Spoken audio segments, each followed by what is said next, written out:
राज्यात काल झालेल्या वादळी पावसामुळे 24 जिल्ह्यात सुमारे 1,05,000 एकर जमिनीचं नुकसान झाल्याचा प्राथमिक अंदाज आहे.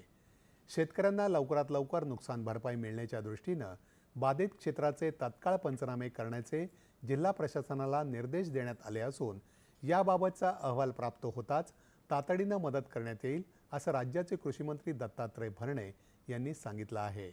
भरणे यांनी आज इंदापूर तालुक्यातील वडापुरी, सुरवड, गणेशवाडी, बावडा, टणू, पिंपरी बुद्रुक आणि लाखेवाडी भागात झालेल्या नुकसानीबाबत प्रत्यक्ष बांधावर जाऊन पाहणी केली आणि शेतकऱ्यांना दिलासा दिला.